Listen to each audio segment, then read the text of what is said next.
O the Honourable Mita Ruanui. Kātia kia ora tātou kei te whare. Hoi anō rāko hoki mai anō rā tātou ki tēnei pire. E pāna ki te iwi a Whanganui ki te tonga, me tērā o ngā iwi o ngā tiapa. Hoi anō rā āhua roro te haere o tēnei pire, e mātoro haere ane Wanganui a tātou. I tēnei wā, ka tata tonu nā ki te mutunga tāna hikoi, tāna mātoro, a te wā, ka putana ko te ture ka oti. Well, thank you, Mr. Speaker. I want to congratulate all the previous speakers who have spoken in support of this bill.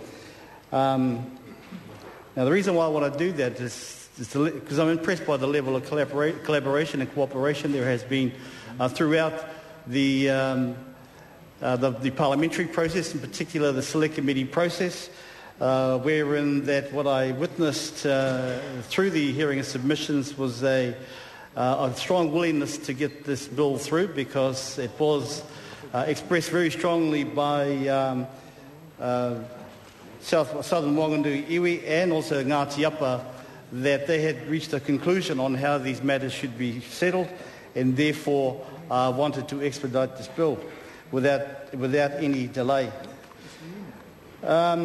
The problem with being this far down the speaking order, Mr. Speaker, is that you're often left with very little to say. But I think that much of what had... Well, thank you, Mr. Senior Whip of the government. Now I'll take an extra 10 minutes because you want me to carry on speaking. Well, I have to say that my colleagues on this side of the House did cover all the technical aspects of the bill, even made reference to the addition of the H in the pronunciation of Wanganui. One thing I find very unusual, Mr. Speaker, is that before the H, I spelt Wanganui. After the H, I spelt Wanganui. Now, I'm wondering to myself, is it the reo Māori that has a problem, or is it the English written language that has a problem? Because nothing actually changed. And why all this emotion around the H, I just cannot work out myself. We talk about the tino rangatiratanga of our te reo Māori and ona tikanga katoa, and yet the H out of the English alphabet becomes such an issue when we're pronouncing Māori words. But hoi anō, that's my opinion, and it may not be shared by too many in the South, but I just, for the life of me, cannot understand why it's such an emotional issue. But I think it's also at this point in time to acknowledge the commitment of the Minister, and my colleague, the Honourable Parekura Horomia, has acknowledged them in his speech, and congratulate him for supporting this bill through all the stages of the parliamentary process. And in particular, it needs to be acknowledged that this bill is one of many settlement bills that this government has picked up, but is yet to actually go through a process where it in fact not only initiates negotiations completes that process. And I'm waiting with bated breath for that to happen. And hopefully that in the next 18 months we may see that aspiration manifest before us. And I won't talk about Neri in particular, but I'll get back to the bill at hand. Mr. Speaker, I think what I mentioned earlier on was the level of cooperation between the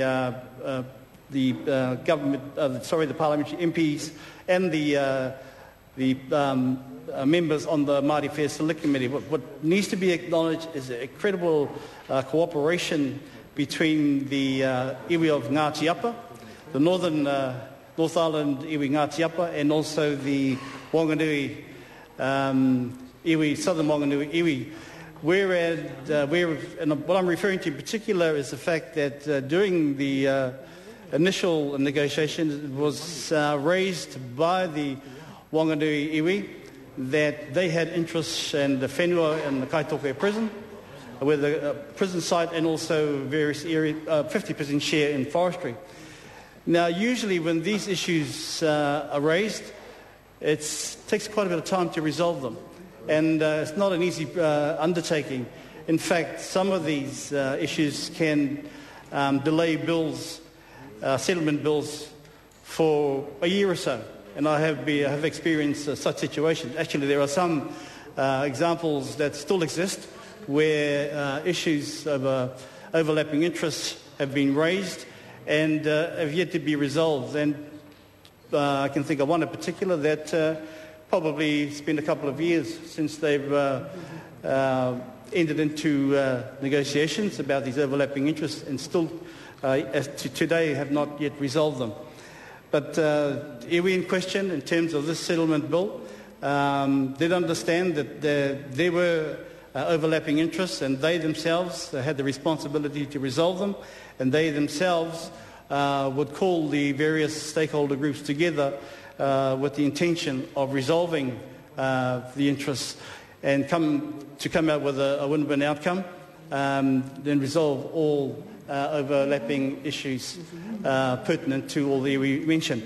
And so, we have to really congratulate those negotiators who were involved, the Crown officials who participated in facilitating many of the discussions around the overlapping interests, and congratulate the iwi and officials for the outcome, and in this case, an agreement that Southern Whanganui Iwi did have interests in these two particular areas. This is actually the first on-account settlement in the Wanganui district, contrary to what the previous speaker had stated. The Wanganui courthouse was not a settlement. It was outside of the settlements process. But let's not split hairs over that. What I want to do is actually congratulate the Wanganui Iwi and Ngāti Apa for this groundbreaking decision to actually agree to an on-account settlement. Now, Mr. Speaker, hopefully that, and it's the first time I've actually seen an on-account settlement introduced to the House by way of legislation. And I was a treaty settlements minister for some 6 years, and over that time I don't recall ever a specific bill being introduced to that effect. But nevertheless, this is groundbreaking territory, and sure, everybody involved has to be acknowledged and congratulated. And so, Mr. Speaker, I think if anybody in this was to visit the Wanganui district and look around at the countryside and the rivers, the mountains, the hills, the farmland, the farming operations, they would admire the industry or the primary sector in the particular area for the advancement they have made in agriculture and horticulture and other primary industries, and particularly forestry. But what isn't apparent in the district is Māori participation in these primary sector project activities, should I say. And what's expected from this settlement is that Māori in the district, in the area, Ngāti Apa, Southern Wanganui Iwi included, will no longer be bystanders and watch development pass them by, development opportunities pass them by, but in fact be active participants in contributing to the local economy, particularly in the primary sector. And so, Mr. Speaker, once again, congratulations to the Minister. He certainly has picked up the challenge as Treaty Negotiations Minister, taken all the fine work that the former Labour government put in place, and hopefully that much of what he's taken on board he will be able to bring to completion, and I look forward to some of those challenges that are ahead of him. Thank you, Mr. Speaker. Paul Quinn.